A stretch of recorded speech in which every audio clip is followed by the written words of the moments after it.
We are taking a lot of people straight from college and then building them into cybersecurity professionals. So one thing I always found is there is a lack of knowledge or a lack of awareness among the college students in terms of what the industry offers in the space of cybersecurity.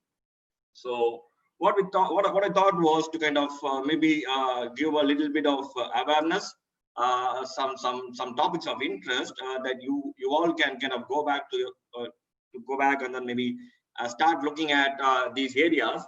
There are quite a lot of areas on the cybersecurity. Cybersecurity is a big ocean, right? And then under that there are different areas which by itself is another big sea, I would say, right? So it's important that you kind of understand what your interest is, maybe within cybersecurity, or if at all within cybersecurity, like Isaac said. So that's going to be the need of the hour, right? So with that said, so we'll just go and do some ABCs of cybersecurity.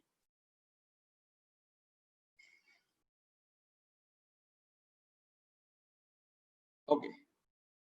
So before going into the topic of cybersecurity, let's take a step back, right? And then understand in our real life, how do we secure ourselves, right?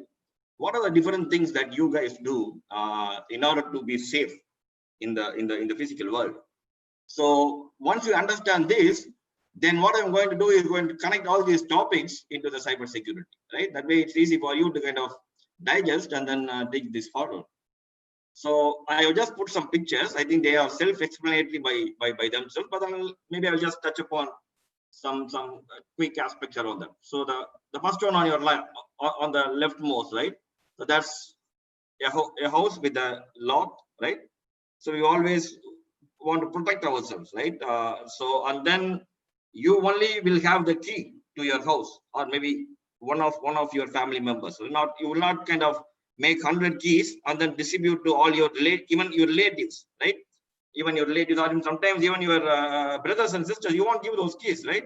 You keep the key with yourself, right? So that's important. So that's your identity, right? So you have to be very much protective of your identity in the physical world, right?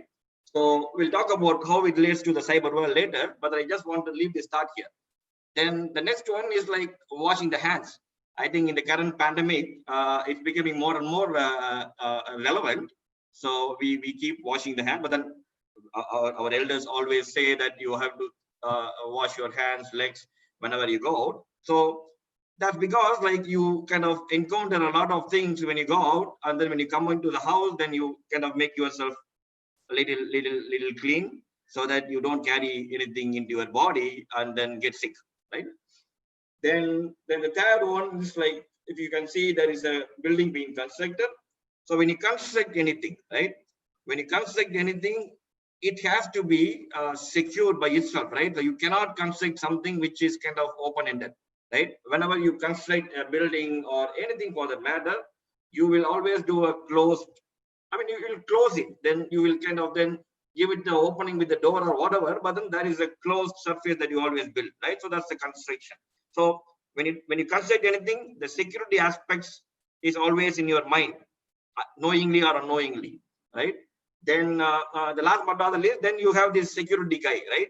You can call it a security guy or a police officer or whoever it is, but then you always depend, though you do all these other things, you still depend on an external person to ensure your safety, right? That because there are certain things which is not in your control, so you always need to kind of look at the other side of it. So these are the real world examples, right? So now let's connect it to security as we go move forward.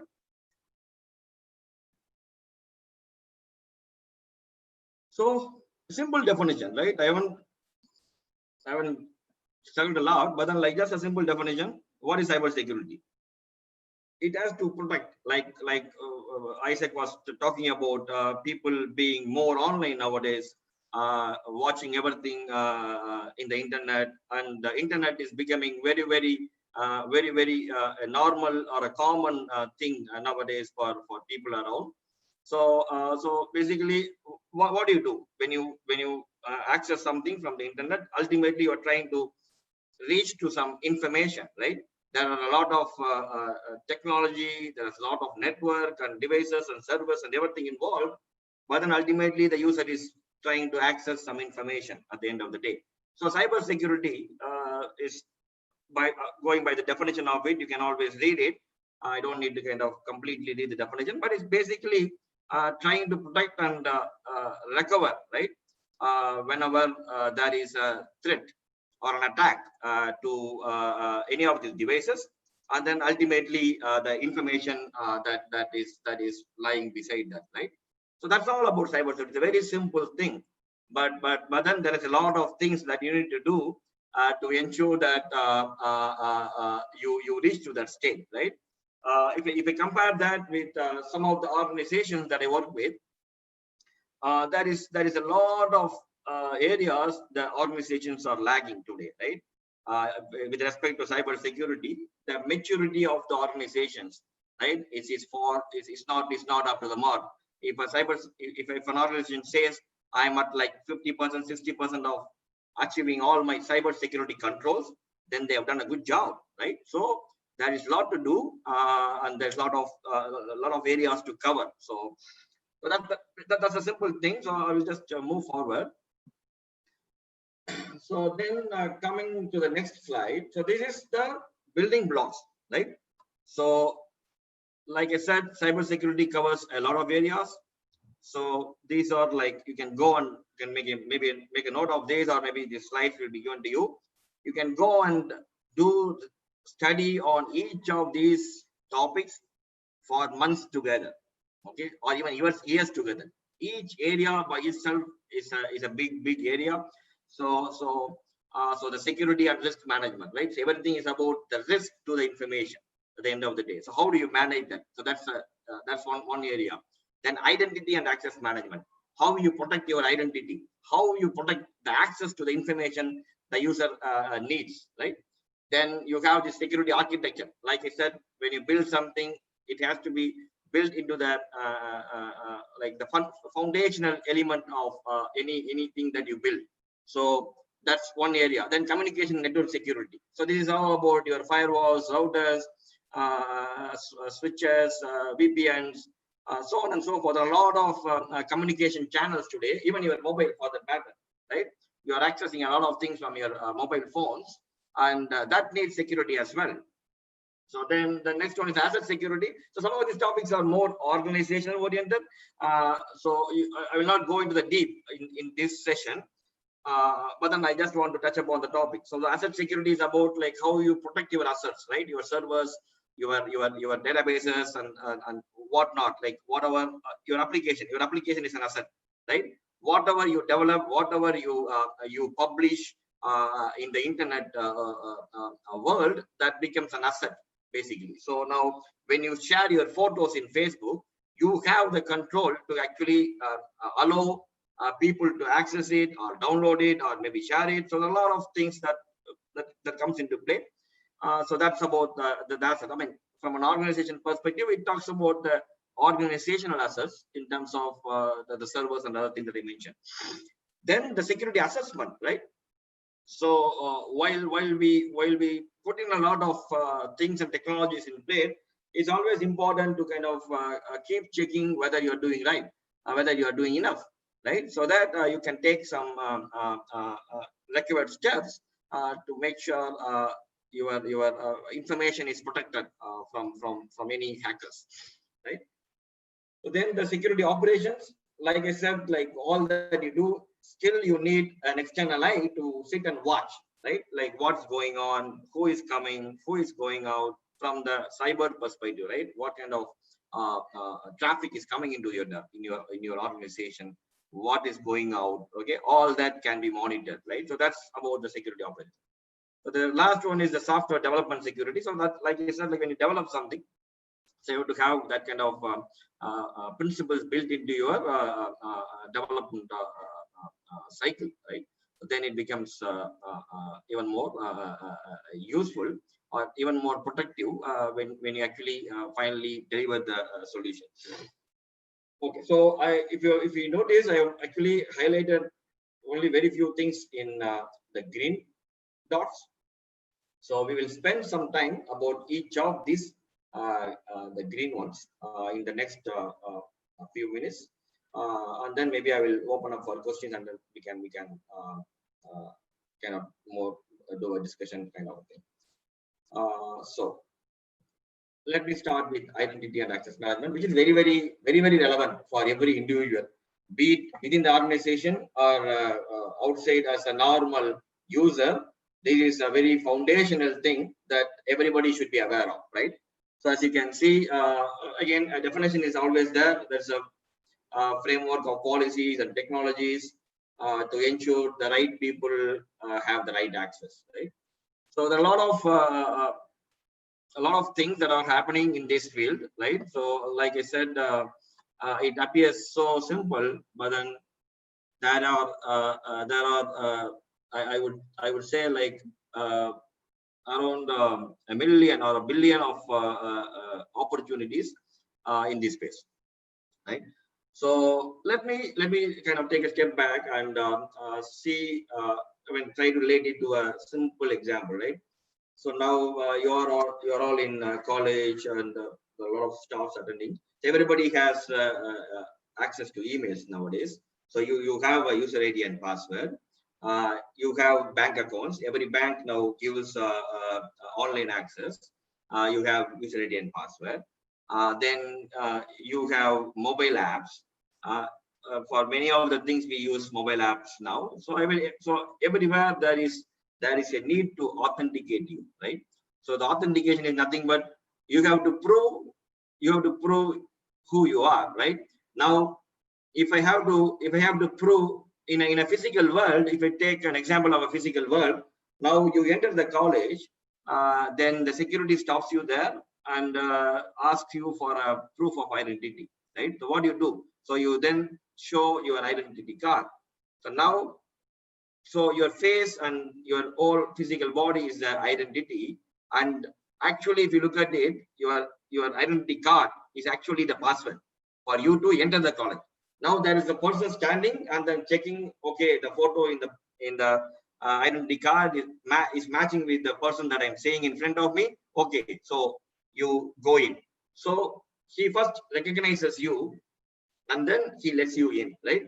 Then authentication is about recognizing you. Okay, now you come with the identity card and then he recognizes you. Okay, that is only authentication. Letting you go in is a next thing, which is actually authorization, right? Now, if I come to your college with my company identity card, right, I can still show the identity card. He can take that identity card and then check my face is the same as the person who is standing in front of him, but he will not allow me, right? Because I do not belong to your college. I have come with the identity which doesn't belong to that place. So he will not allow you. So here you are actually getting authenticated. Okay, you are proving who you are by showing something, but then you are not getting authorized to enter. So that is the difference between authentication and authorization, right? So this is very important to understand. So similarly, like wherever you go, right, in the cyber world, you have a need to authenticate with your user ID and password, right? Then the system recognizes you, okay? Then it will allow you to perform certain functions. If you go into the application, if you go into a shopping application, it will allow you to go and purchase certain items for your benefit, right? But then in the same application, if a company person logs in, right, he will be able to even go and change the price of the item, which you will not be able to do because you are not authorized to do that, right? So you get authenticated and then you get authorized to only perform certain functions, right? So that is called authorization. So we have to clearly understand this difference, because this is something that I always see even in the industry, people not getting this differentiation very clearly, right? So that is about that. Then there is something called the user management, right? So now basically now the authentication is just a transactional thing, right? You log in, You are allowed, you go and access certain things, and then you log off, right? Now you log in once, you again come and log in, right?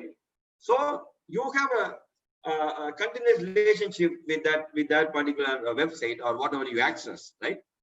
So now now if you think, for example, take an example of a banking website. Nowadays banks offer different types of services.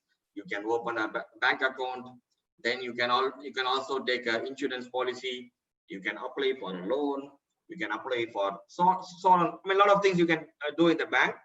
If you look at like maybe 10-15 years before, or even 10 years before, I would say that all these applications are having different user IDs and passwords. Okay, they are not really connected. Everything was allowing users independently. Then it has evolved, and now there is a concept called single sign-on, right? So you access one application, and then from there you can keep going to whichever application you want to go. It's more relevant, like for a real time or for a common user. The bank is always a very good example where you can access multiple things with the same user ID and password. So that's called single sign-on. Then your user identity has to be managed, right, by the bank. So while it allows you to access certain things, so it has to be managed. So who is this user? Where does he belong to? What is he doing? All this information has to be there. And based on certain attributes of you, then there could be some additional controls that they can put in. You would have seen in banks, when you try to do a transaction of, say, suddenly you do a transaction of 1 lakh. Okay, you try to transfer 1 lakh from your account to another account, then they will send you a OTP, or they will ask you to enter some additional authentication mechanism, right? For you to follow, like a PIN number or a OTP they will send to the mobile and things like that. So they have to manage the user and also understand the attributes of the user, right? So that based on whatever happens, then they will be able to appropriately trigger some additional measures so that your information, which is your money, at the end of the day, is protected. So nobody kind of hacks into your bank account, and they won't be able to do certain things without your knowledge. Even though they know they somehow found your user ID and password, they will still not be able to do certain things like take your money out. But then the hackers world is always again like you always the common saying is the thieves are always ahead of the police, right? So likewise, whatever we do, you have to be very protective and cognizant of the fact that anything can happen. So please make sure to protect your identities. In a very safe manner. Then I think the user repository is mainly about kind of putting all the user information in that and then managing that. So this is more at the I just talked about the common user, the normal user side of the story. If you look at the same thing from an organization perspective, right? Now you consider an employee in a bank, right? Now the bank internally will have thousands of applications. Okay, the number 1,000 is actually a fact. It could be even more, right? Every organization have thousands and thousands of applications that their users will get access to. So now you think about this problem now how will I make sure that the right user get the right access for the right purpose, right, for all these applications? Because there could be a number of things where, I mean, I should not be, or one bank employee should not be allowed to approve certain things. He should not be allowed to log into certain applications, right? So a problem which looks very simple, like a user ID and password, it actually encompasses a large scheme of things into this, right? So if you look at a bigger and bigger organizations, this gets even more complicated. So I just want to leave you with that thought. Okay, this is one area which is in high demand, right? So when you if you want to take if you want to join a corporate company, this is going to be one of your immediate opportunity there, right? So go look at identity and access management. If it sounds interesting to you, go read about it. There are n number of things in the internet. I can leave my contact also with Isaac, so you can reach out to me for any guidance. But then this is going to be one of the very important area. This actually amounts to 50% of the business in cybersecurity. Okay, that is the truth. So this is going to be an important area.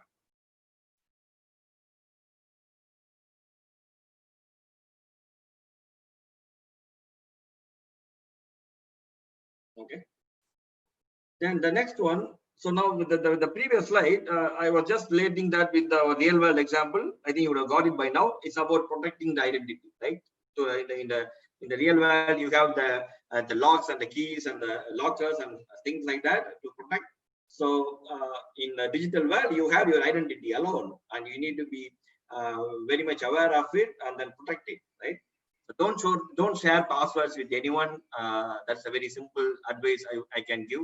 But then there are a lot of things that you can do to kind of ensure your identity is protected. The next one is the security assessment and testing. So I would relate that to the washing the hands kind of analogy that we saw in the first slide, right? So the assessment is about continuously checking whether you are doing the right thing, right? So you do certain things to make sure you are safe, right? So while you have all the technologies and systems in place, you have to do this process of analyzing these systems to identify anything that is vulnerable, anything that is that can kind of give you a threat, like so on and so forth. Like, because the vulnerabilities, I hope you know what's vulnerabilities. Vulnerability is just a weakness. So I would say I am vulnerable to dust. Okay, because whenever my wife cleans, or the maid cleans the house, like do that what is it called, I don't know, dusting the water and things like that, I get sick. I immediately get cold. So I am vulnerable to dust, right? Likewise, people are vulnerable to many things, right? So that is the weakness in my body. So what I should do, I have to do something to fix it. Similarly, the systems in the digital world, they are also vulnerable, right? It's not like they are vulnerable from day one, but then, like I said, the hackers, they always look for weakness in the system, right? Like you get cold when you are vulnerable to dust, because there's a weakness in the system which is getting exploited and you're getting sick, right? So likewise, your systems and servers and applications, they're all prone to vulnerabilities. And at some point of time, a hacker will find a vulnerability or weakness in the system. So it is very important to do an assessment continuously, right? Some organizations do that once in a month. There are a lot of ways you can actually do that, like whatever I have mentioned on the picture.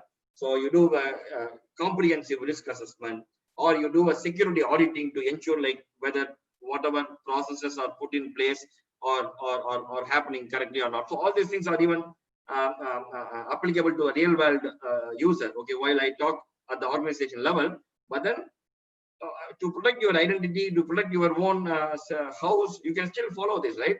Whether everything is in place, everything is happening in the way you want, right? So just trying to relate it to simple examples. So like coming back to the topic, so the risk assessment, the security auditing, then the posture assessment, the penetration testing. I think this is something people really get excited about. It's about like there's something called ethical hacking, right? So there are certificates in the market. When people talk about security, then cyber security, this thing comes to everyone's mind. I want to be an ethical hacker, right? Like you would have watched in the movie, the Kamal Hassan movie, the Unnai Pol Varuvanna, right? That one. I think in that they will bring in a person to kind of find out where this person is kind of logging in from, right? So that's about like that is. It says ethical hacking. Hacking is a bad word, but then it says ethical hacking because it's done for a good purpose, right? So penetration testing is kind of trying to penetrate into the organization. For a good cause, to tell them, see, guys, I'm able to come in, right? So go and fix it, right? If there is a problem in this system or there is a problem in this network, that's why I'm able to come in. So go and fix it. Then security scanning is about kind of like you go to hospitals and then do a medical checkup, right? When people get old, like after 40 years or so, they just go to they're normal, but then they just go to hospital to just ensure that they are all the parameters in the body are behaving properly. So I can relate that to a security scanning, right? So while you have all the systems running, but then you have to keep doing the security scanning or the vulnerability scanning to ensure that nothing is kind of getting weaker or no loopholes are getting exposed, right? So this is like a continuous process that every organization follows. You can also follow that for your own machines, right? Your mobile phones, your computers. You need to keep your patches up to date. You need to keep your antivirus up to date, up and running, right? So on and so forth. There are certain things you can do in a very common like normal user scenario also. I think the ethical hacking I talked about. So that is another important skill that is heavily in demand in the market. Okay. So we talked about identity and access management. The second one is security assessment and testing. And this is again a very hot skill that is required in the market. And if you become a real good ethical hacker, then Microsoft will just take you and then ask you to just find problems in their system. Okay. If you look at, I don't know how many of you are aware, Microsoft releases patches every month. So every month there are n number of vulnerabilities being identified in Microsoft. So they have a very special team for that. Their job is to break. That is the thing. How does it look like, right? You are being paid to break it, but then that needs a lot of knowledge, right? So they are the highly paid cyber security professionals in the world now. Okay, so that will kind of keep you excited about it. But then yeah, so there's another important aspect or opportunity that you can see in the cyber security space. The third one is about the security operations. Like we had the security guide that you can see in the first slide. So all that you do, right? But then you still need a person to kind of sit and watch or stand and watch on what's happening. So now these professionals, these are guys who will just sit and monitor. You would have seen in a lot of movies in a big hall, people sit and then just monitor what's happening, right? So that any anomalies can be detected and it can be reported to the right authorities. So so their job is just monitor and then analyze. If there is a problem, they will report. Okay. So I will not spend too much time on this, but then like again, I have a definition. It is about preventing, detecting, assessing, monitoring, and responding, right? So they have to respond to that, right? Because they will be the first ones to know if someone is coming in. They will be the first one to know if they are diligently watching and monitoring, and they will have those kind of response procedures. If it goes into this system, what they should do, all these kind of control procedures and everything will be laid in front of them. So third one is security operations. This is another high volume demand, right? Because you need a lot of people to sit and monitor. So and then this usually happens in a 24/7 kind of shift. So there will be shifts involved. Every person will be doing an 8-hour shift. It will be rotating, and then there will be a continuous monitoring, right? So this is if you look at the corporate world, this is one area. I mean, when you join an organization, you can be part of such security operations team. So Isaac, I just want to do a time check. Am I going okay? Yes, sir. Go ahead. Okay. Then last but not the least, so software development security, right? I always thought about certain things when people join from college. They always say, I want to be part of a development project. I will not do support project. This is, I don't know from where it came, but everybody wants to develop. Nobody wants to support, right? Everybody wants to construct the house and nobody wants to live in it. How will that look like, right?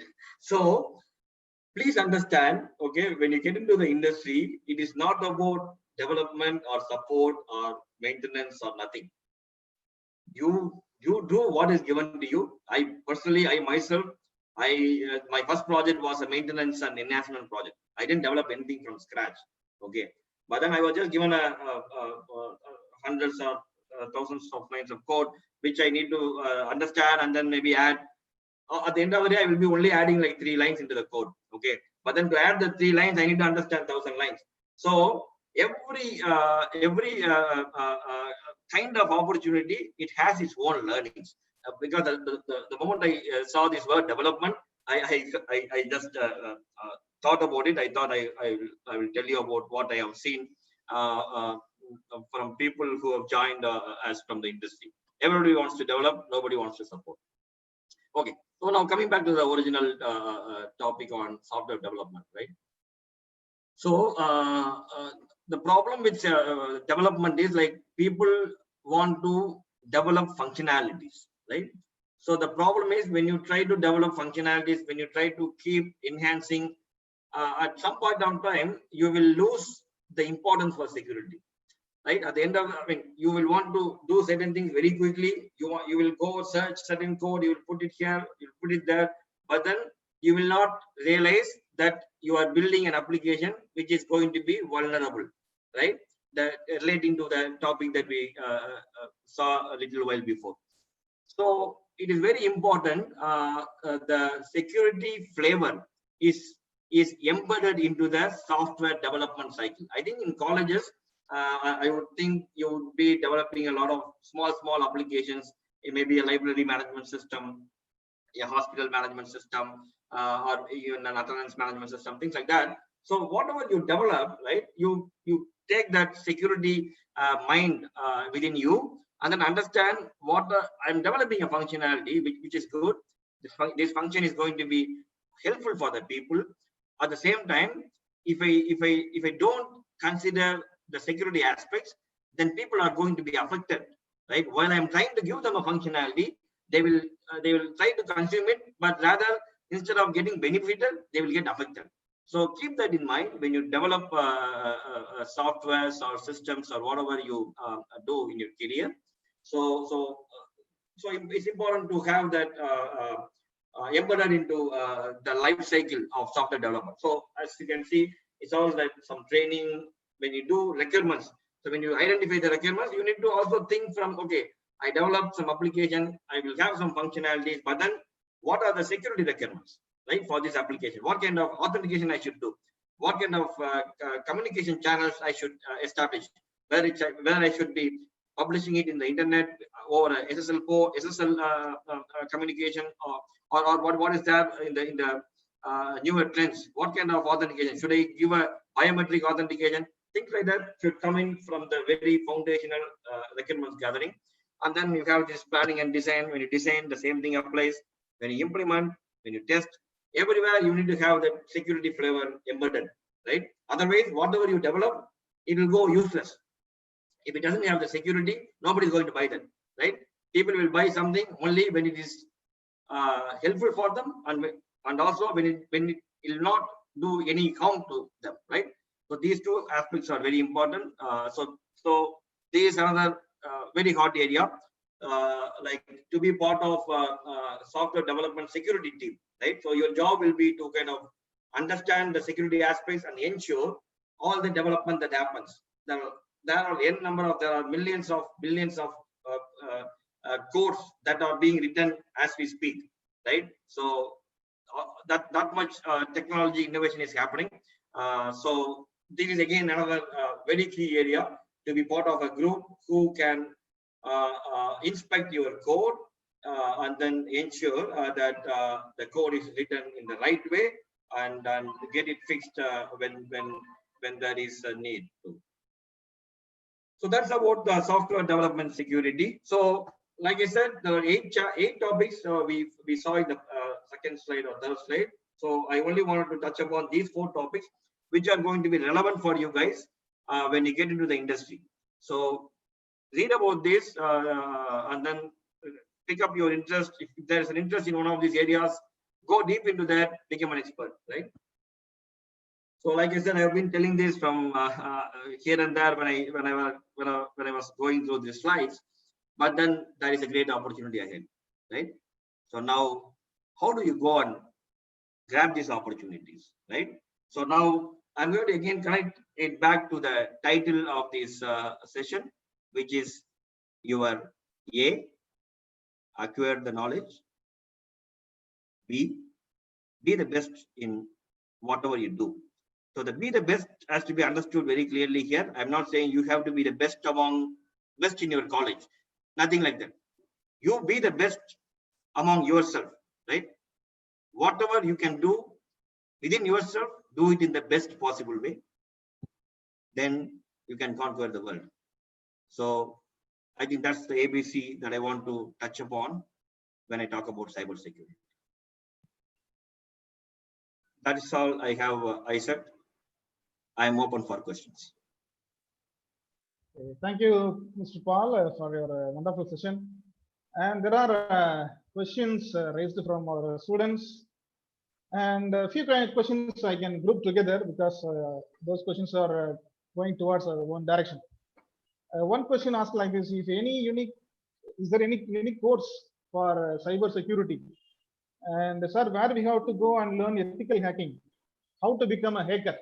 So these questions are going towards a single direction. Yeah, so ethical hacking, there are courses available, right? You can, there are even institutes available who give you training in ethical hacking.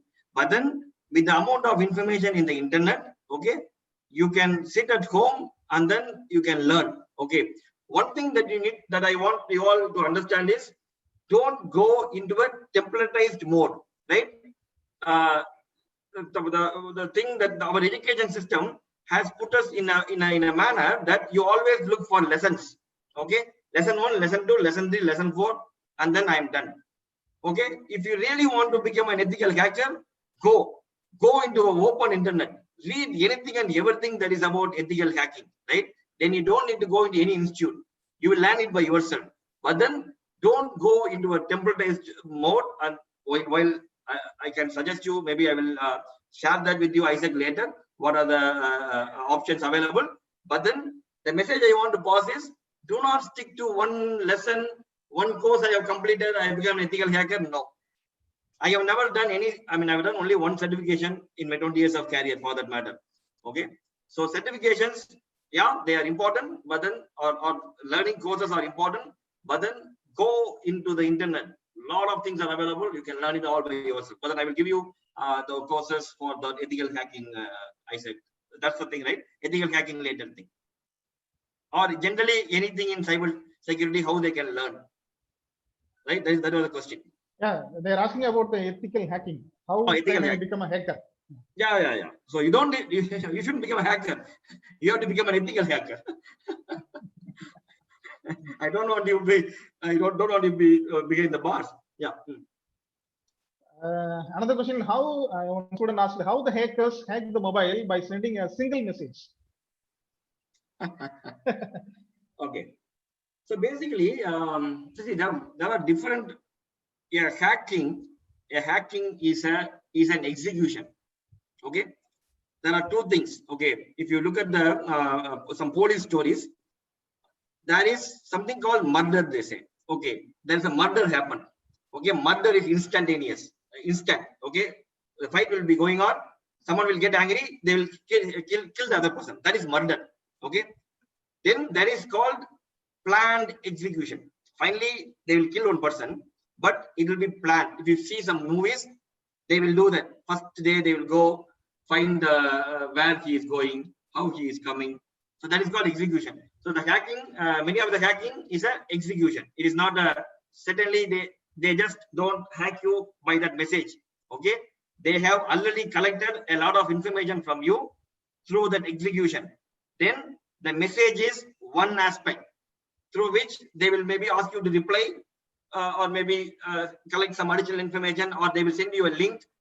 and ask you to click on that link and then go there and give some additional information. So it is part of the complete execution. Nobody is hacking you just by sending one message.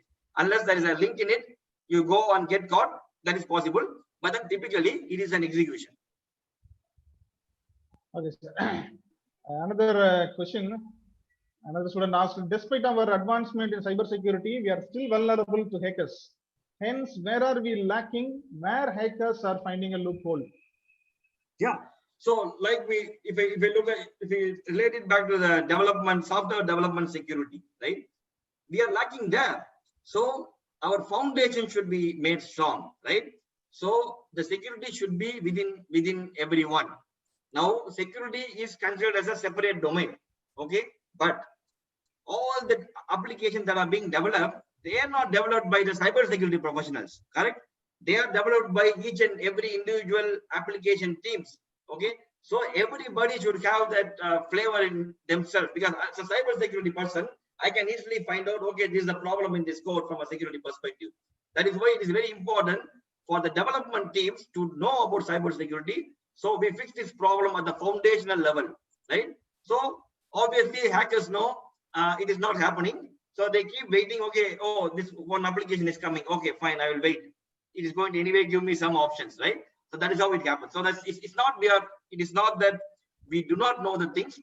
It is about we do not have the awareness and acceptance across the whole of IT professional or IT crowd. Okay, another question.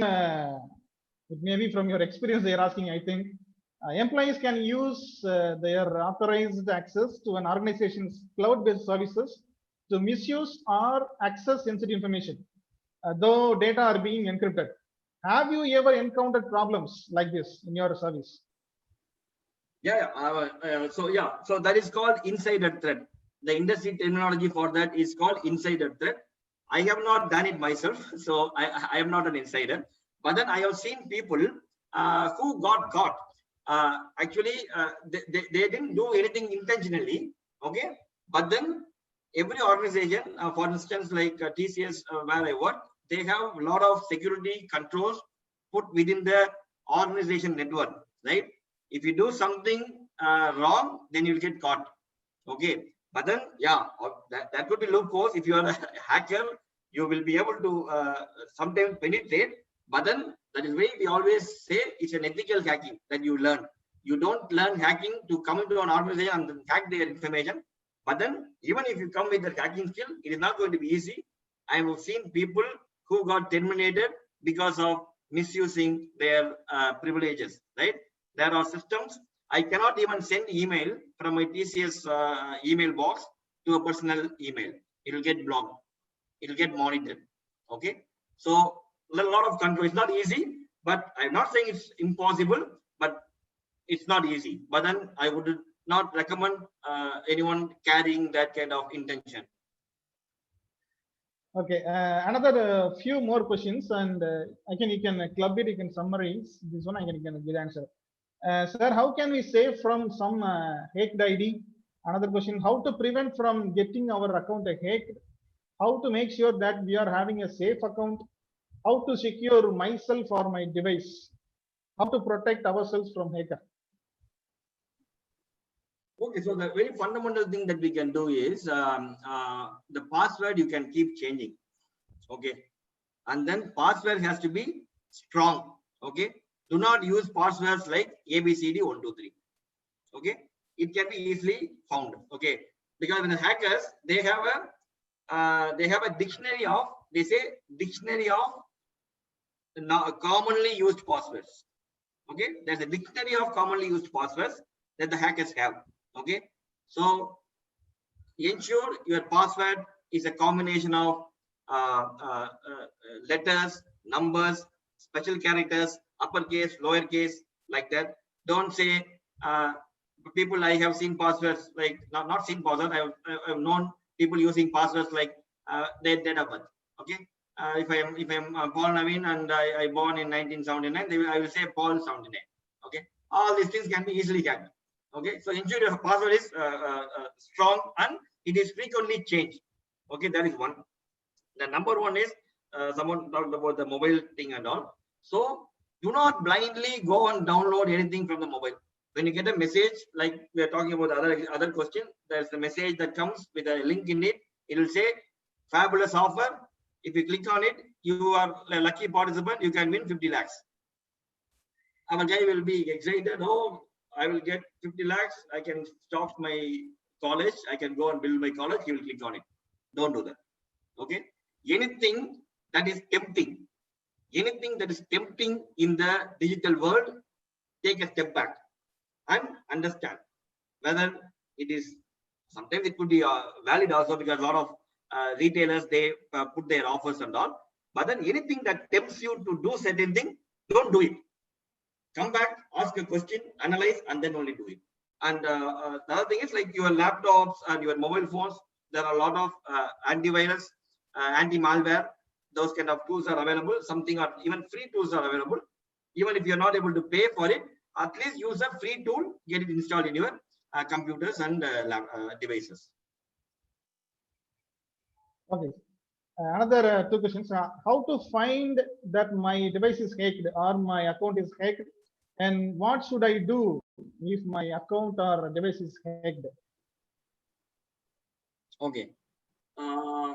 So it depends on what kind of account is getting hacked, right? So say for instance, if your bank account is getting hacked, then the bank will come to know, okay, because the hacker will try to do some unusual transactions, right? Then they will immediately catch. Okay, then they will call you, boss. Sorry, from your account a lot of money is going. Are you doing something? Okay, so it depends on where it gets hacked. So now let's assume your email ID is getting hacked. Okay, so the very fundamental thing that you can do is go and change the password, right? That is a very easy thing to do, because sometimes it may happen someone will change your password, you will not even know your password. So it's very important.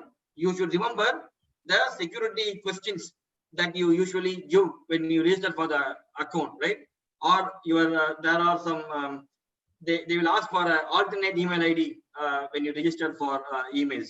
So take all these things seriously, because the security questions and all, some people will say they will just close their eyes and then type something and then just to complete the process. Don't do that, right?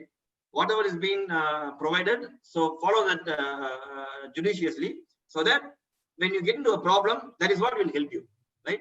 You will be able to change the password, you will be able to kind of recover, but then you should follow these principles very religiously. Okay, and one student is asking about the dark web. I'm sorry? Dark web. Okay, the dark web, I think I have not explored too much on that, to be honest. But then I think is that underworld down kind of thing, right?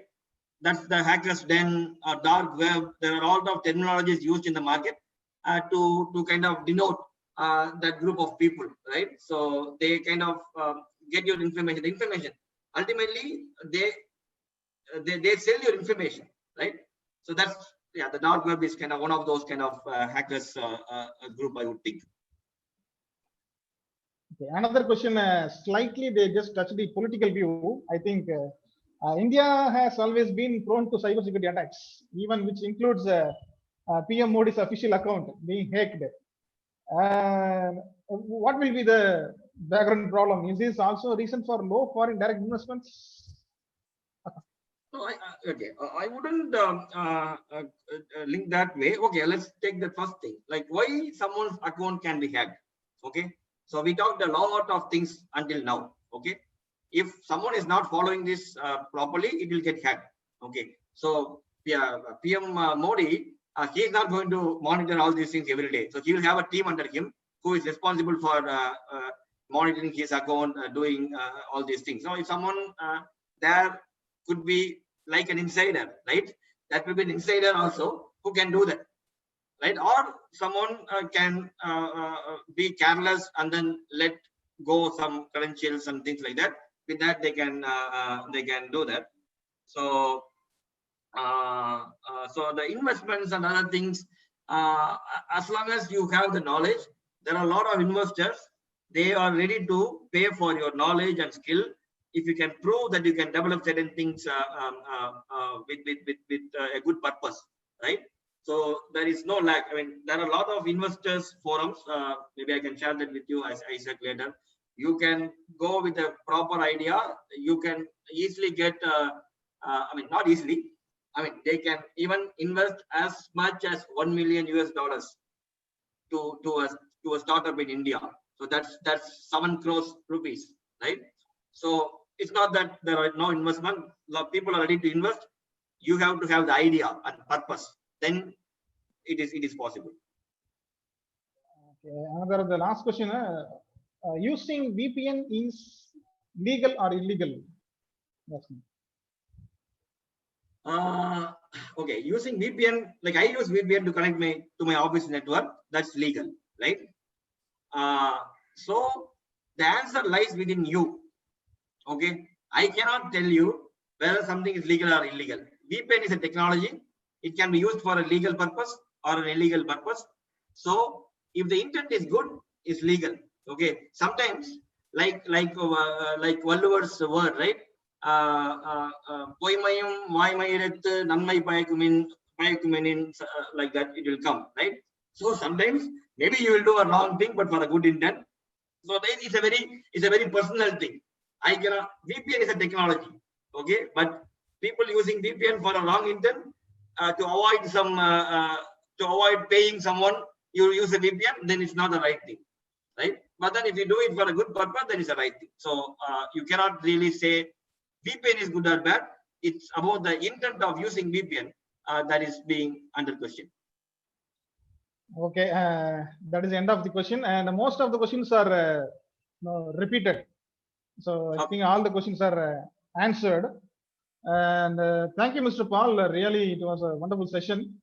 I think a lot of questions, especially from the students. You very patiently answered everything. So before formally closing the session, our professor Dr. Jaykumar sir will be giving some instructions. He will interact with you. After his talk, I will talk about the feedback link and what of things will be followed. So students, please stay back. And now I hand over the session to Professor Dr. Jaykumar sir. Sir, please.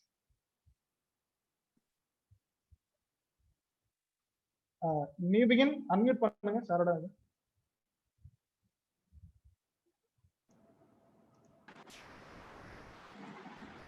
Yes, sir.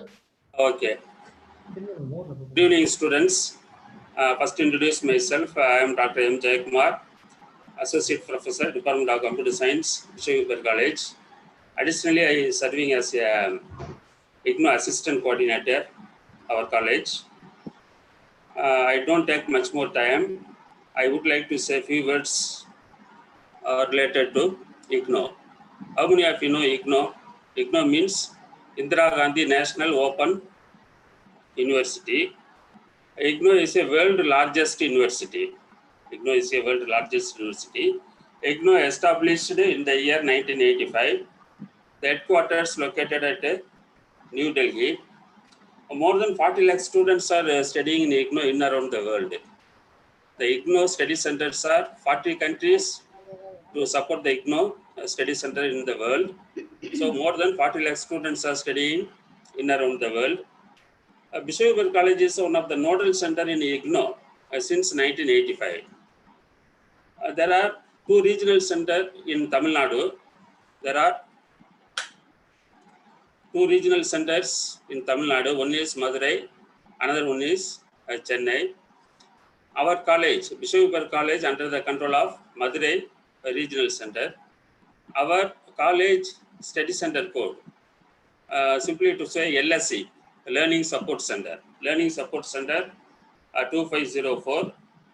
Madurai code is 43. Our college under the control of Madurai regions. IGNOU to offer twice the admission for every year. One is January session, another one is June session. Now the June session admissions ongoing. During the lockdown period, to extend the online admission date. September 15th is the last date for IGNOU online admissions. IGNOU offer many programs, certificate programs, diploma programs, and degree programs.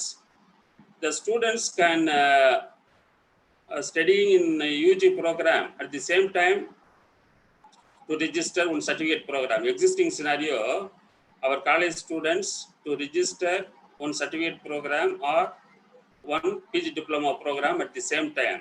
Now we ignore to relax the studying programs. UG students can register more than one UG program in IGNOU. That is called concurrent courses. Concurrent courses. Dual program சொல்லுவாங்க. நீங்க UG ஒரு degree படிச்சிட்டு இருக்கிறப்ப இன்னொரு degree படிச்சுக்கலாம். அப்போ நீங்க durations 3 இயர்ஸ்ல நீங்க என்ன பண்ணிக்கலாம்? We obtained 2 degree. இந்த வருஷத்துல இருந்து கொஞ்சம் எஸ்டாப்லிஷ் பண்ணியிருக்கிறாங்க. இதுல one of the main points in IGNOU free admission for SC/ST students. IGNOUல SC/ST ஸ்டூடெண்ட்ஸ்க்கு ஃப்ரீ அட்மிஷன்ஸ் ஆஃபர் பண்ணியிருக்கிறாங்க. அதனால this is a facility. Students can avail this facility. So the last date is 15th of this month. Students can register any one of the certificate program or PG diploma program or any degree program. Okay. I suggest some courses. In computer science program. A CIT, Certificate in Information Technology. One more is CBS, a Certificate in Business Skills. These two programs are very important program in computer science students. The cost is very minimum cost. IGNOU to offer the minimum cost of program. No cost is in SC/ST students. So the last date is 15th. Students to register any one program in IGNOU. இப்போ நீங்கள் IGNOU போனால் அதனுடைய website www. I put the chat box. IGNOU website www.ignou.com.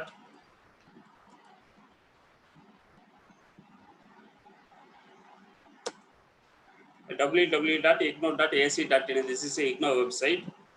My phone number, if you have any queries related to online admissions, to contact me. I put my phone number.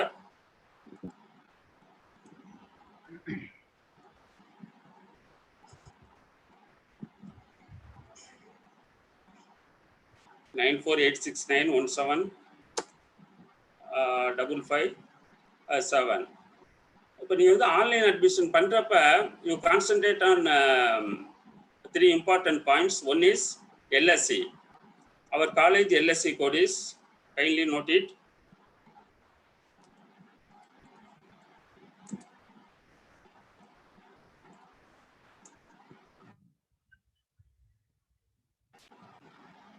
our college LSC code is 2504. கண்டிப்பாக ஏன்னா நிறைய LSC இருக்கும். But in Tamil Nadu there are 30 LSCs are available. In Madurai regions, more than 15 LSCs are available. Our college is one of the LSC under the control of Madurai regions. அதனால இந்த select பண்ணுற கோடு கரெக்டாக select பண்ணும், இல்லைன்னா உங்களுக்கு வேற எங்கேயாச்சும் போயிடும். Our college LSC is 2504.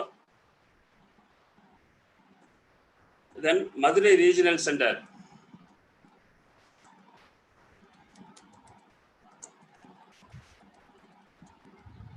Madurai Regional Center code is 43. Okay. To select the program code, LSC and Madurai Regional Center code. These 3 things are very important during the online admissions. Okay. If you have any doubt, please contact me. The last date is 15th of this month. Particularly the free admissions for SC/ST students, make use of this facility. எல்லாமே நீங்க ஆன்லைன்ல பண்ணிக்கலாம். Everything through online. Okay. Thank you. Thank you, sir. Okay, thank you, Isaac. Thank you. So, if you have any doubt in the IGNOU or joining additional courses, please contact our sir, Dr. Jaykumar. Okay, now I request Professor Dr. Gayatri ma'am to propose a vote of thanks. thank on behalf of our Bishop College and the entire team, and on my own behalf, extend a very hearty vote of thanks. A big thank you for Paul Naveen Raj sir for his efforts towards the cybersecurity topic, and you have inspired our students and all the listeners, sir. Thanks for your great work, and with all the real-time examples you have spotted. And I would like to take this opportunity to place on record a hearty thanks to our principal, Dr. D. Paul Dayabaran sir, for his support, and our head of the department, Dr. G. Sobers Milestad, for his guidance. And I thank you all the listeners for your valuable support. And I thank you all for your valuable time. Thank you so much. Thank you, sir. Thank you, ma'am. Thank you so much. I hope really it will be a useful session for each and everyone. Once again, I just thank Mr. Paul for your excellent effort, and also I can see your expertise. Okay. The way you are answering the questions, the way you present the content with the full confidence. Thank you so much for joining with us, and we are also expecting in future some extended version of this cybersecurity workshops and the seminar. Thank you, Mr. Paul. Absolutely. I would expect a lot of people from Bishop College to take cybersecurity as their career. There is a lot to explore in that area. Thank you, everyone, for your patience and listening to me. Thank you. Thanks. Okay, students, you have to fill out the feedback form. For all the first years, the institutional ID is already given. Okay, you may all know your college institutional ID, mail ID. Use this mail ID to fill up the feedback form. And others, you just use your own Gmail. Okay, whatever you are using for attending the online classes. Okay, and if you have some problem, if you have faced any problem, just post it in the chat box. I think most of you have completed, so I think there is no issue. Okay, just finish the feedback link, and your certificates will be arriving within 24 hours. Okay, and once again, thanks you all. I thank you all for your patiently attending, and thank you, Mr. Paul. Thank you so much. Thank you. Video close பண்ணுங்க, video close பண்ணுங்க. stop recording. Stop recording.